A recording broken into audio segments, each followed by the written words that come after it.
Bad governance brought us where we are. When you cannot govern the country well, you cannot manage the economy well. Note, I'm not talking about palliatives. I'm talking about systemic social security. The palliative economy is no economy, and it solves nothing.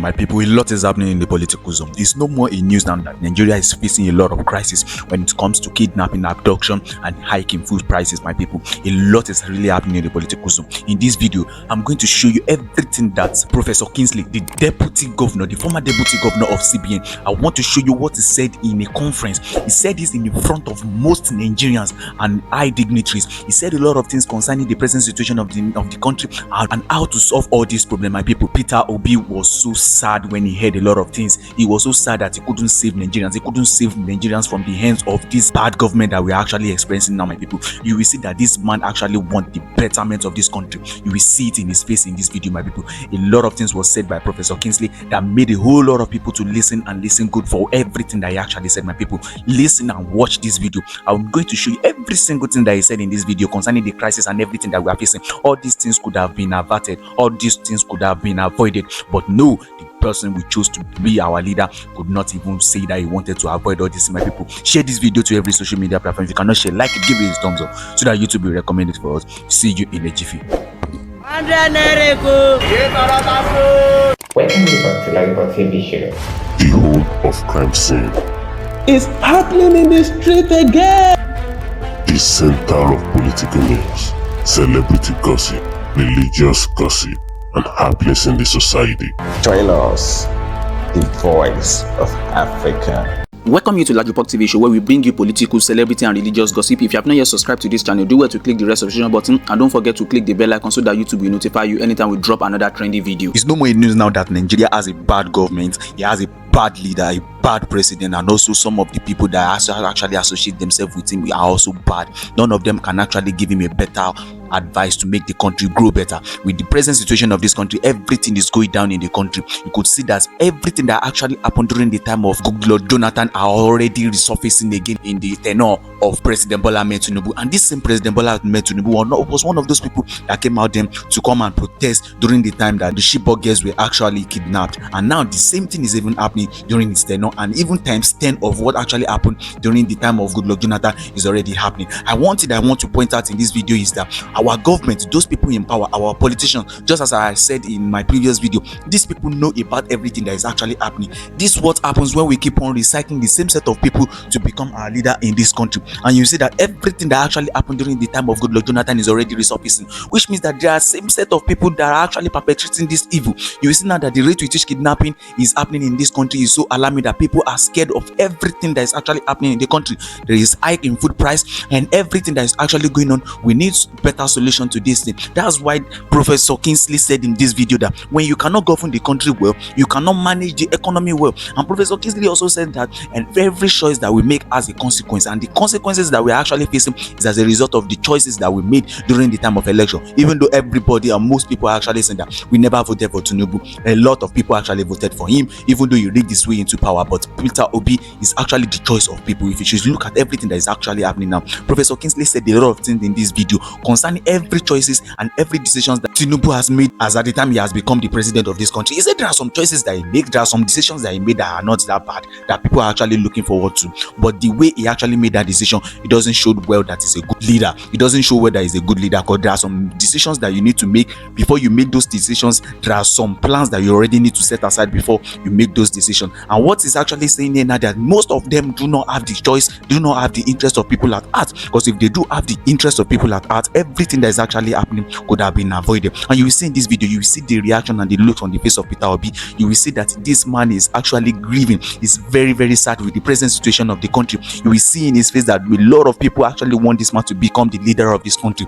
That if Peter Obi was to be leading, at least we won't be facing as much as what we are facing. Not that we are not going to be facing some things, but we'll not be facing as much as this. And this man even said in this video that the problem that Nigerians are actually facing now cannot be solved within 2 to 3 years. Then that's the truth, guys. Nigeria has been facing this issue, and this issue has been lingering for the past 10 years because nobody has actually addressed the issue of this country the way it's supposed to be addressed. And you see that a lot of things are actually, even look at Akpabio is saying now that the insecurity in the country has reduced. How can somebody that is sitting at that high position could be saying that the insecurity of this country has reduced when he says that everything that is actually happening in the country is all about insecurity? This insecurity brought about the food high price in the country, and you will see that Akpabio could come to the national TV and say that the insecurity in the country has reduced. How has it reduced? Few days after he said the insecurity of the country has reduced, that was when another 208 pupils in Kaduna was abducted. A lot of places in Nigeria now have been hijacked by this unknown gunmen. Who are these people? Is it that the Nigerian government are not capable, or the military personnel are not capable, or the security personnel of the country are not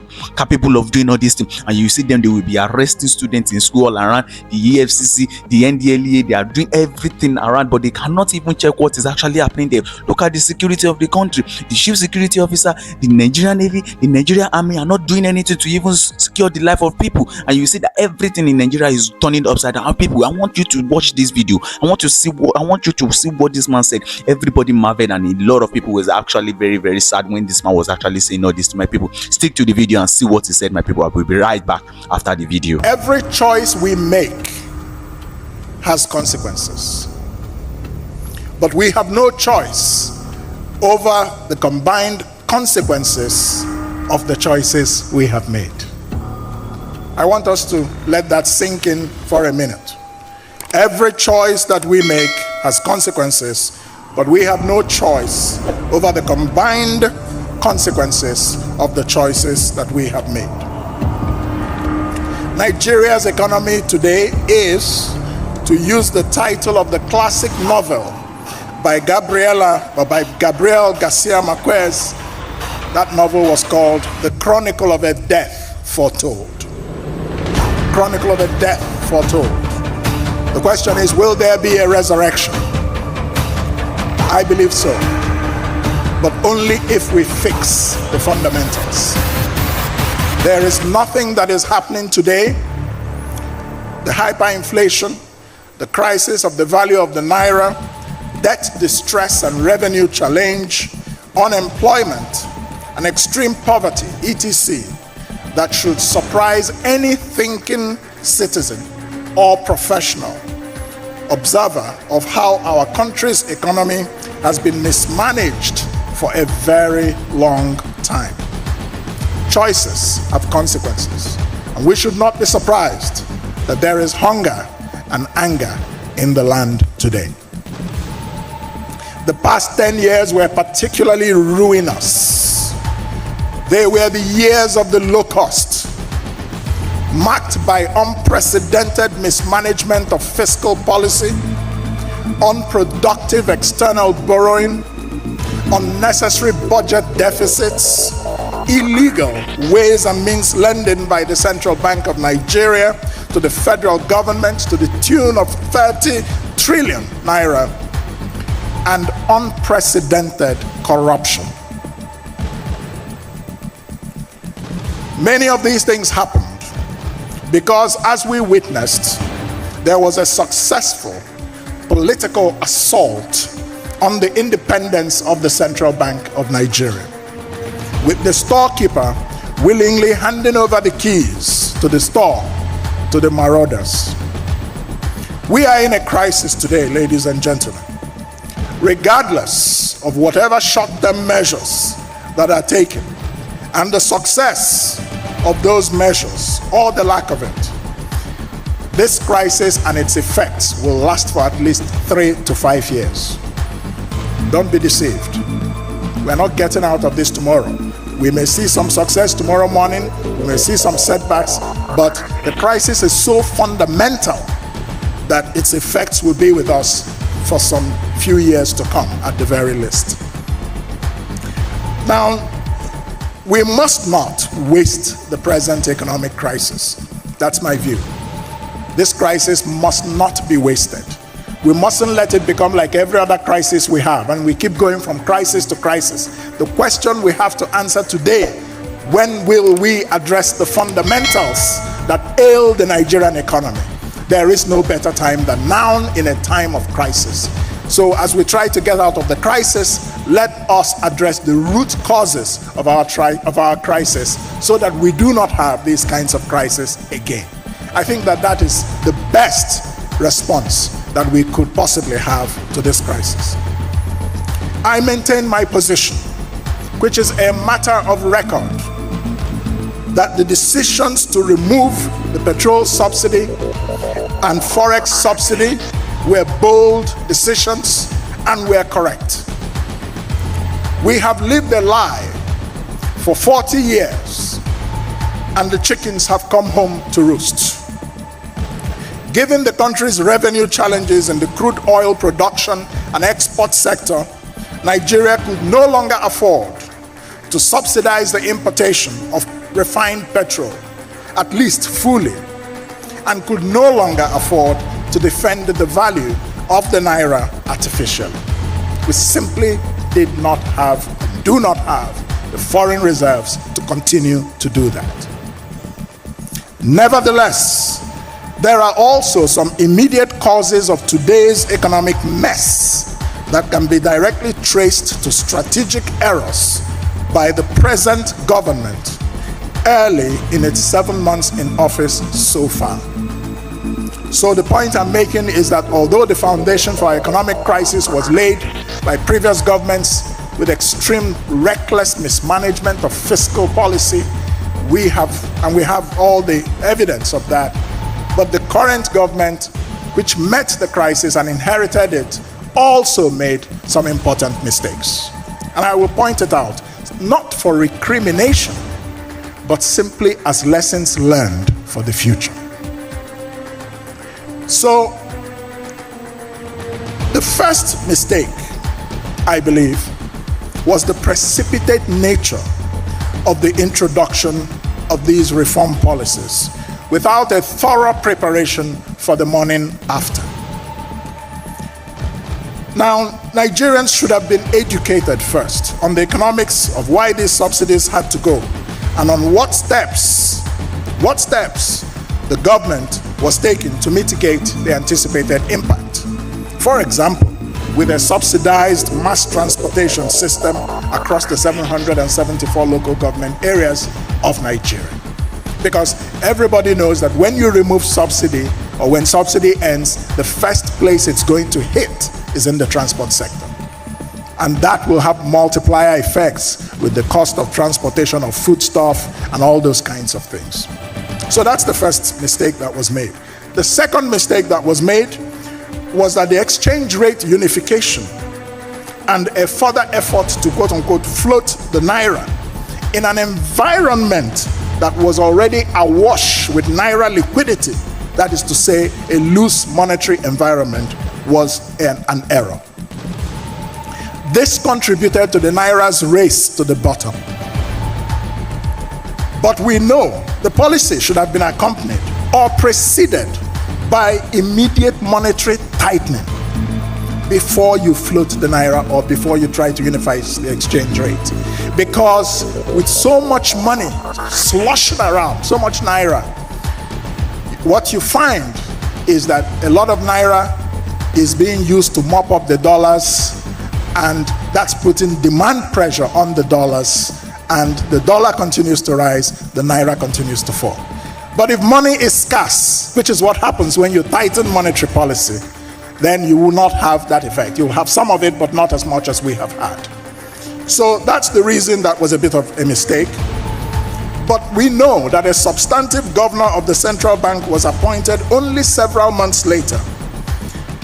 And the Monetary Policy Committee was only just appointed and confirmed last month, I believe.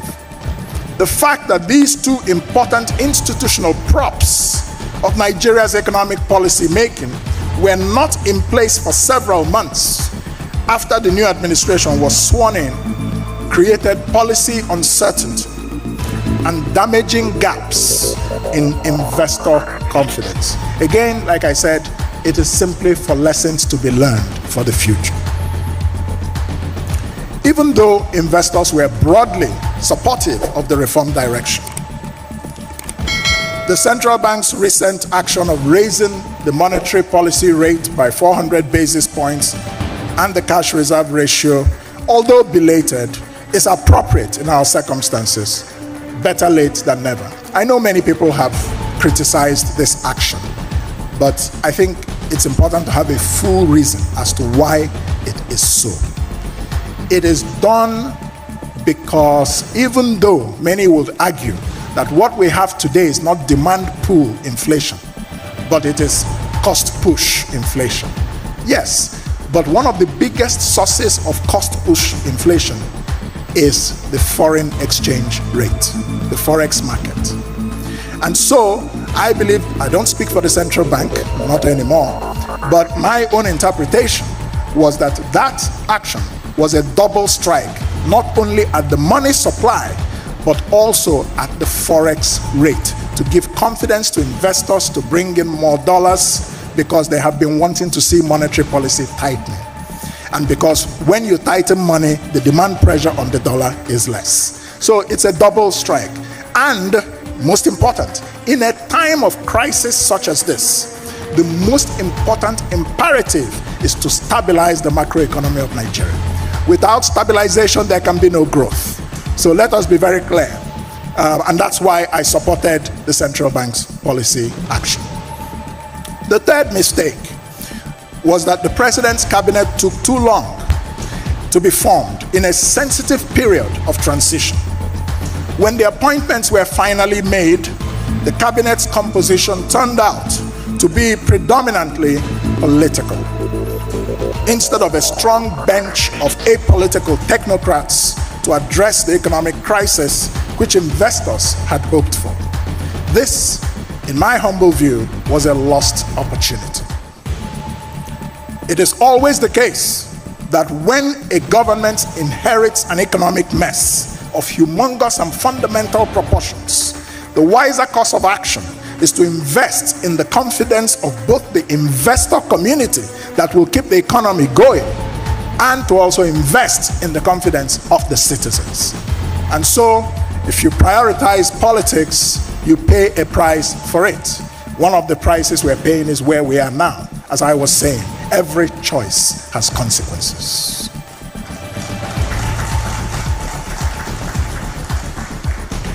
Economic revival, the fundamentals we must address.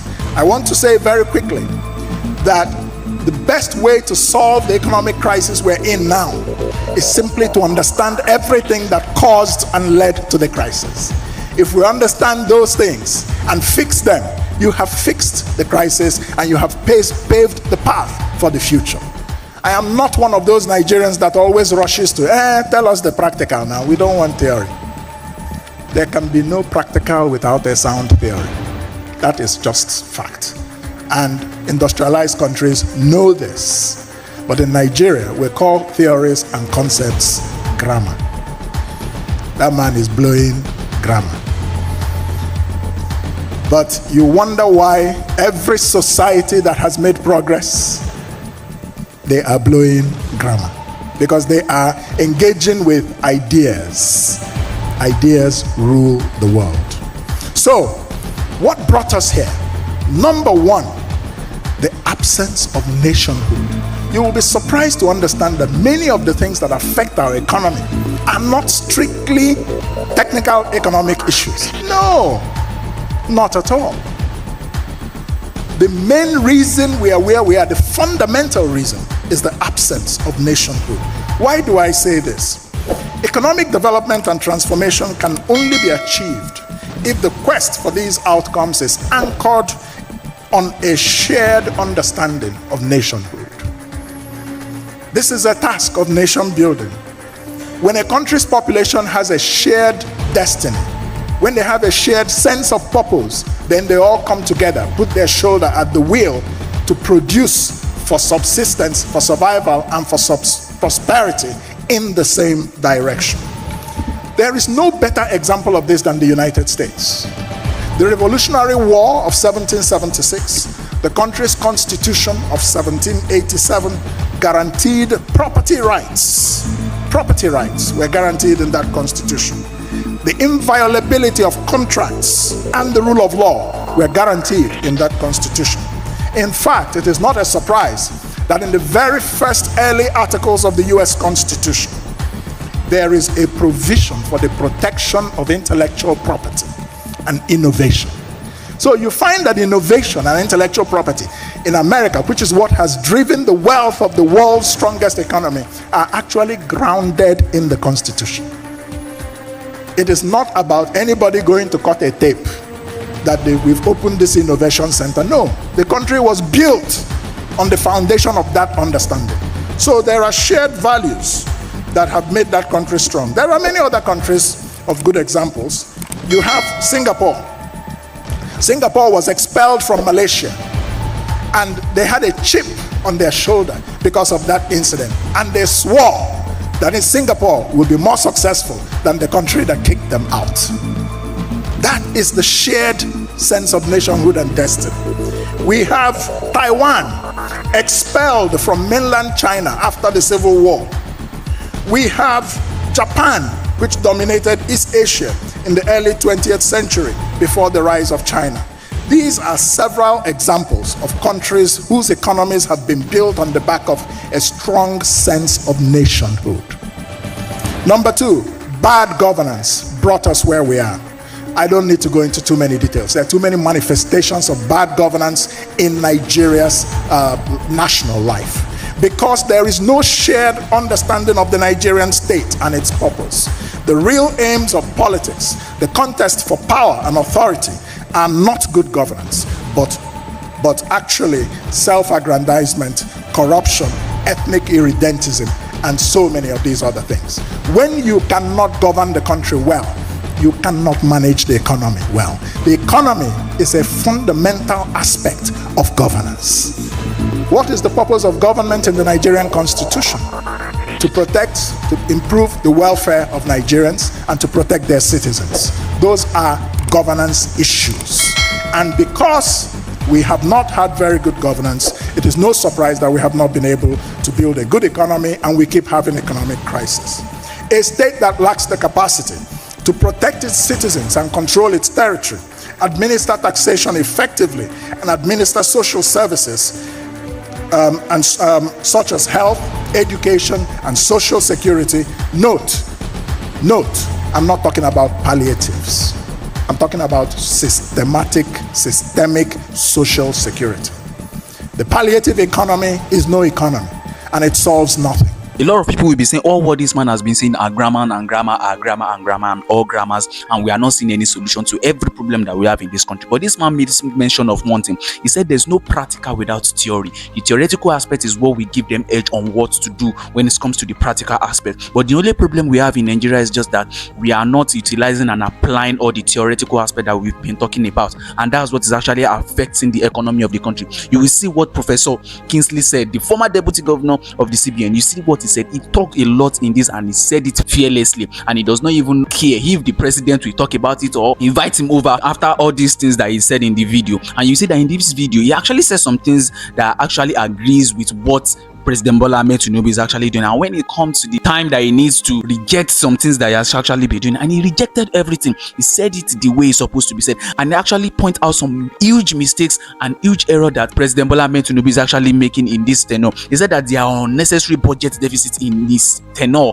in his administration. You will see a lot of budget that he actually made. Anybody that actually saw all the budgets and the way he actually allocated some amount of money then when they were buying exotic cars and allocating money to the office of the first lady, and people will be like, maybe this country is actually doing well when it comes to the economy, but the economy is actually going down the drain, and you were spending the money, you were allocating money anyhow. And he also said that the unnecessary borrowing, what is the essence of borrowing money that at the end of the day what you use the money to do will not be productive? There's no addition to the economy of the country. Everything is actually going down the drain. Illegal means of lending by the CBN to the federal government. You will see what actually happened during the tenure of BUHARI. You will see what Emefiele did. There were amounts of money that were actually taken out of the CBN that is actually very illegal. They forged they actually forged the signature of the president, and now Emefiele is actually facing the panel. But at the end of the day, this is Nigeria. We know what will happen at the end of the day, because those people that actually looted the money with will find a way of sorting themselves out. This is Nigeria. Anything is actually possible. And the corruption, the major problem of this country, which is the corruption, and their head, their father when it comes to corruption, is the one ruling the country.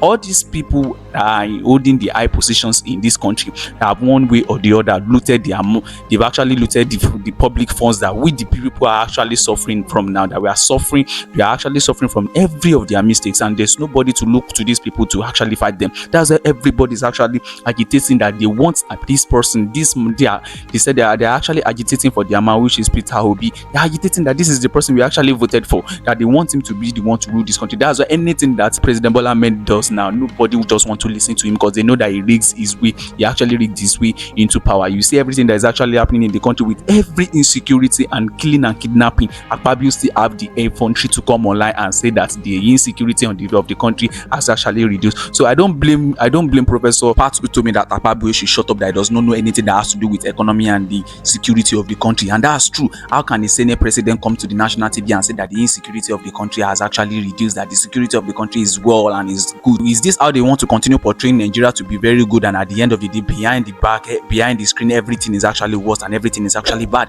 You will see the rate with which people are actually looting warehouses and are taking and bringing down trucks that are actually loaded with food. This is just because of the insecurity and the hike in price of food commodity in the country and food scarcity. You see a lot of things are actually happening in the country. You see that this man actually said a lot of things in this video. My people, make sure you share your opinion at the comment section. Let us know what you feel about this video. Is all the correction and mistake that this man actually pointed out, are they actually correct? Are they actually the main problem or the main issue of this country? You see that Peter Obi is actually very sad in that video. He actually said that, see a country that we are trying to save, but the people are actually blinded with all the atrocities that these people are actually committing, but nobody is seeing them. They are trying to do as if they don't want the people to actually take them out of the office, and no way, no how, with the way they're actually doing, with the way they're actually going about this, their power, the way they're actually going about this power. Nigerians are hungry, and an hungry man is an angry man. And with this, revolution is inevitable, and Nigerians are going to take this power from these bad governments and bad politicians that want to bring down this great nation. My people, share your opinion at the comment section, and don't forget to share this video to every social media platform. If you cannot share, like it, give it a thumbs up so that YouTube will recommend it for us. And if you are coming across this channel for the very first time, do well to click the red subscription button, and don't forget to click the bell icon so that YouTube will notify you anytime we drop another trending video. See you in our next video. Bye for now.